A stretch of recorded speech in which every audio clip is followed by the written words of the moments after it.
Hi friends, எல்லாருக்கும் வணக்கம். இன்றைக்கி நான் ஏபிசி ஜூஸ் செய்ய போகிறேன். ஆப்பிள், பீட்ரூட், கேரட் போட்டு நம்ம எல்லோரும் செய்வோம். நான் வந்து ஆம்லா, பீட்ரூட், கேரட் போட்டு கொஞ்சம் இஞ்சியும் போட்டு சேர்த்து செய்கிறேன். அது ரொம்ப டேஸ்ட்டாக இருக்கும். நெல்லி ஒரு 3 பேருக்கு அளவாக செய்கிறேன். ஜூஸரில் செய்கிறனால கொஞ்சம் நிறையாவே குவான்டிட்டி எடுத்திருக்கேன். ஒருத்தருக்கு ஒரு பீட்ரூட், ஒரு 3-4 கேரட் எடுத்திங்கன்னா கரெக்டாக இருக்கும். இந்த ஜூஸரில் போடும்போது குவான்டிட்டி நிறையா போடணும். அப்போ தான் ஜூஸு இது ஃப்ரெஷ்ஷாக அந்த இது எக்ஸ்ட்ராக்ட் மட்டும் வர்றதுனால காய் வந்து கொஞ்சம் நிறையா போடணும்.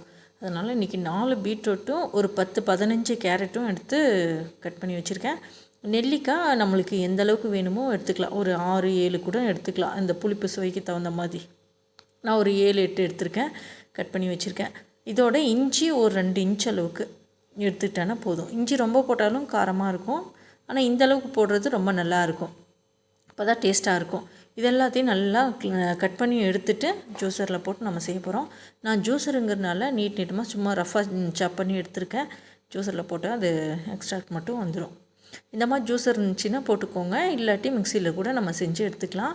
இது வந்து பியூராக இருக்கும், குடிக்கிறதுக்கு கொஞ்சம் டேஸ்ட்டாக இருக்கும். அதனால் இதில் செஞ்சுருக்கேன். ஒவ்வொன்றா போட்டுட்டால், ஆனால் குவான்டிட்டி நம்மளுக்கு கம்மியாக தான் ஜூஸ் கிடைக்கும், ஆனால் பியூராக இருக்கும். குடித்தானா ரொம்ப டேஸ்ட்டாக இருக்கும். நெல்லிக்காய் இந்த காம்பினேஷனில் போட்டு செஞ்சுக்கோங்க. நெல்லிக்காய், இஞ்சி போட்டு செய்யும்போது தான் சூப்பராக இருக்கும். நீங்கள் கருவேப்பிலை கூட இதோட சேர்த்துறதானா சேர்த்துக்கலாம். ஆக்சுவலி ஒவ்வொன்றா நம்ம ஜூஸரில் போட்டு எக்ஸ்ட்ராக்ட் பண்ணி எடுத்துகிட்டே இருக்கலாம். ஆனால் ஜூஸர் கொஞ்சம் டைம் எடுக்கும், சீக்கிரமாக செஞ்சிடலாம். ஆனால் டேஸ்ட் ரொம்ப நல்லாயிருக்கும். இந்த மாதிரி ஒரு ஏபிசி ஜூஸ் குடிச்சிட்டிங்கன்னா நீங்கள் தண்ணி ஊற்றி குடிக்கணுங்கிற எண்ணமே வராது. அது குடித்தாலும் டேஸ்ட் இருக்காது. எதனா பியூராக இருக்கிறதுனால ஸ்ட்ராங்காக இருக்கும். குடித்தானா அந்த டேஸ்ட் அப்படியே இருக்கும். ஆனால் பீட்ரூட் நிறையா சேர்த்துட்டு கேரட் கம்மியாக போட்டிங்கன்னாலும் டேஸ்ட் வராது. கேரட் கொஞ்சம் நிறையா இருந்து பீட்ரூட் கம்மியாக போட்டிங்கன்னா தான் டேஸ்ட் நல்லாயிருக்கும். இதோட லெமன் ஜூஸ் நீங்கள் சேர்த்துறதானாலும் சேர்த்துக்கலாம். அப்படியே லெமன் போட்டு கூட நம்ம குவிஸ் பண்ணி எடுத்துக்கலாம். நெல்லிக்காய் பெஸ்ட்டு. நெல்லிக்காய் போட்டிங்கன்னா தான் டேஸ்ட் ரொம்ப நல்லாயிருக்கும். இஞ்சி தேவைப்படுறவங்க போட்டுக்கோங்க, ஸ்கிப் பண்ணுறதாலும் போட்டுக்கலாம். ஆனால் இஞ்சி போட்டானா நல்லா டேஸ்ட் கொடுக்கும். கொஞ்சம் காரமாக கொஞ்சம் நல்லாயிருக்கும்.